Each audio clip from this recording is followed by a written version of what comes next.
Febe ini diselingkuhin katanya, Ci. Iya, awalnya saya diselingkuhin sama suami. Awal mulanya selingkuh gimana sih? Awalnya suami saya tuh selingkuh karena dia tuh sakit hati. Dengan? Tuh saya nggak mau mengurus ibunya yang sakit. Kan kita ini dijodohkan.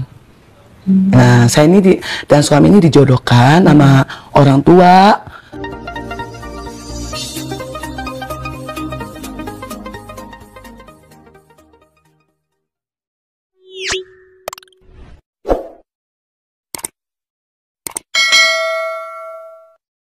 Nah, awalnya tuh ibunya sakit. Nah, karena suami itu anak kesayangan dia, tak kami ini lagi nengok ibu mertua. Ibunya itu pengen dirawat, pengen dirawat tuh sama suami. Saya itu pas saat mertua pengen dirawat sama suami, minta izin dari saya nentang. Mama kan banyak anak perempuan, mama kan ada anak-anak yang lain, ada juga anak perempuan. Kenapa nggak minta sama anak perempuan? Kenapa harus saya? Saya milih pulang ke rumah orang tua. Itu awalnya. Karena alasan capek ya. Tapi mertua nangis, netikin air mata. Nah, tanpa sepengetahuan saya, itu suami itu dia membawa diam-diam mertua saya ke Sukabumi, tapi bukan ditaruh di rumah saya, ditaruh di rumah sakit. Pulangnya kok biasanya suka jam segini, kok malam, kenapa? Curiga dong. Saya tanya lah. Ya saya bilang, Pak, kamu kok kenapa sih pulangnya kok malam dulu? Ya saya bawa mama. Saya bilang, ya udah deh, nanti besok saya tengok gitu kan. Emang saya tengok lah mertua. Berapa lama emang dirawat di rumah sakitnya? Nggak sampai seminggu, meninggal. Itu pokoknya suami itu sayang banget sama ibunya. Sebenarnya saya mau ngurus, tapi karena saya tuh ya dengar dari orang tua saya, ngapain ngurus orang sakit gini, nanti kamu capek. Awalnya suami saya tuh baik banget. Mama saya sakit, dia yang ngerawat, bahkan dia yang gendong. Nah akhirnya lah meninggal. Pada saat mertua meninggal itulah suami waktu itu kepala cabang di Sukabumi. Suami itu jadi punya cita-cita, gua mau membahagiakan ibu. Karena ibunya ini yang ngebesarin dia. Pas mentua saya meninggal, nah itu suami langsung lah kenal lah, diajak sama temennya, pelampiasan. Meninggalnya juga mertua itu suami lagi kerja. Jadi pas saat di rumah sakit udah meninggal gitu loh. Ya akhirnya dia dibawa temen lah, dugem, kenal lah sama cewek salon. Nah itu juga, nah dia tuh cintanya tuh pertama dia kenal sama cewek dugem itu adalah cewek yang satu yang dia suka. Dan cewek itu punya, maaf ya disebutnya boiler, punyanya tuh bikin orang kelepek-kelepek lah ya kan. Telepon ke rumah itu selalu diem. Saya ngangkat, kalau yang saya ngangkat diem. Diganggu lah rumah tangga saya. Karena udah nggak berlanjut dengan perempuan yang itu, dia ke salon kenalan sama cewek ini yang sekarang jadi istrinya. Suami saya membawa cewek itu ke rumah, bilangnya teman kerja. Ya saya kan percaya. Yang anehnya tuh kok setiap tuh datang terus itu cewek, tapi datangnya selalu bawa anaknya. Tapi nginepnya anehnya tuh kok kalau cewek itu nginep, suami itu nggak pernah mau tidur sekamar dengan saya. Suami maunya di ruang tengah yang buat nonton itu. Alasannya nggak enak kalau ada tamu. Masa saya tidur di kamar? Saya nggak tahu di saat saya biasanya kalau saya tidur di kamar itu kan selalu saya tutup pintu kamar, gitu kan ya. Saya nggak tahu mereka ngapa-ngapain. Saya mulai curiganya saat kalau setiap saya diajak jalan-jalan, selalu suami ngajak dia, dan dia selalu bawa anak yang cewek itu. Cuma kok makin lama makin kesini dia kayak ada rasa cemburu tuh cewek kalau ngelihat saya berduaan sama. Kesannya waktu saat kita jalan-jalan naik mobil, saya duduk di samping suami, dia di belakang. Terus pas saat kita turun, kok papanya anak-anak, suami tuh sama cewek tuh di atas gitu waktu itu ke Lembang. Nah di situ saya mulai curiga, kok ini ada apa ya gitu loh. Jeng. Akhirnya suami saya habis-habisan. Habis-habisan dalam arti? Duitnya.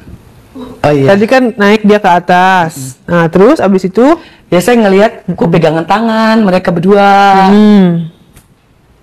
Ini suami sama ini tuh deketan gitu loh ngobrolnya. Duduk deketan, tapi posisinya tuh bukan duduk, dia berdiri tapi deketan. Nggak ditanyain kecurigaannya. Kan dia balik lagi dong ke bawah habis itu. Saya orangnya, dia biasalah, suami kan pintar, alasannya masalah kerjaan. Kita ada kasus itu, kaget saya lah. Ini uangnya kemana sih gitu kan. Sedangkan saya dulu cuma dikasih 1 juta. Dia duitnya habis buat cewek, buat yang lain-lain, kok saya ngadepin, saya yang harus ngadepin sendiri. Terus kelihatan dia dari tuh temannya berdempetan di Lembang itu kan, berarti kan belum bisa membuktikan bahwa dia fix selingkuh gitu. Segeblek-gebleknya suami, waktu itu saya masih setia sama suami, ya saya masih takut. Ya. Saya bertahan tuh di situ, di Sukabumi.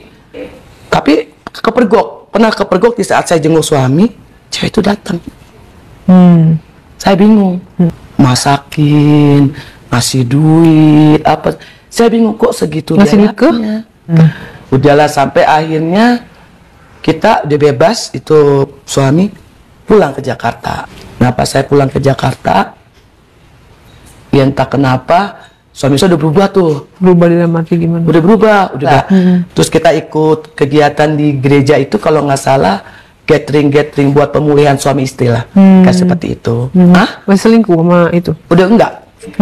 Di saat suami saya berubah, udah mulai bener-bener udah bertobat, udah mulai aktif ke gereja. Sayanya yang terbakar sakit hati. Apalagi saya kenalan dengan cowok. Kita di suatu tempat di kafe lah. Suka lah saya. Saya kemana-mana jalan. Pengen nikah. Saya alasan ketemulah ke rumah orang tuanya itu cowok. Saya bilang sama orang tuanya itu cowok, saya janda. Saya pacaran lah itu. Kemana-mana berdua. Apalagi kan namanya saya dulu lagi masih muda tuh kan, lagi masih cantik-cantiknya lah, masih seger-segernya. Aku balas dendam. Biar dia ngerasain sakitnya diselingkuhin, sakitnya diduain gitu. Di situ saya melepaskan kehormatan saya itu sebagai seorang istri yang dulu pernah saya agungkan, saya pegang, saya pertahanin. Akhirnya karena saya hubungannya baik ini, ternyata orang tua tuh cowok tahu kalau saya itu bini orang. Taunya dari papa sama adik saya. Ketemulah sama orang tua tuh cowok. Ya marah lah bapaknya cowok, marahin anaknya juga. Jadi suami saya bilang, apalagi waktu saat saya lagi ngejar gila-gilaan sama tuh cowok, motor kan hilang. Lama ketahuan dia, karena mungkin saya malas ngelayanin kan. Saya malas ngelayanin. Jadi merasanya dari malas melayani. Bini gue jadi biasanya suka mau, sekarang enggak. Pokoknya saya tetap, akhirnya tuh papa, adik, semua keluarga saya tahu kalau saya selingkuh karena suami ngadu. Di situ saya disidang. Saya yang malah mau pisah. Tadinya waktu awal saya ketakutan. Saya malah mau pisah sama suami. Saya tetap nggak mau. Saya nggak mau. Saya bilang, enggak. Gue nggak mau. Gue mau kawin sama dia. Saya udah tergila-gila banget sama tuh cowok. Pengen banget nikah. Kalau saya udah sakit hati. Dia main cewek banyak. Sampai ketawa selingkuh, sampai bawa cewek itu ke dalam rumah saya. Sakit hati lah saya kan. Saya tetap paksa dia tanda tangan. Ya tanda tangan. Akhirnya orang tua cowok itu ngancem anaknya. Kamu tinggalin Fable. Kamu jangan bikin rumah tangga orang hancur. Kan cowok itu masih muda, bujangan. Gak mau jadi perusak rumah tangga. Apalagi bapak itu tahu, kan papa saya datang. Ya akhirnya putus. Saya udah kayak orang gila ditinggalin tuh cowok. Bener. Gimana? Di telepon gak diangkat. Itu kan dulu masih ada SMS. Di SMS gak dibales.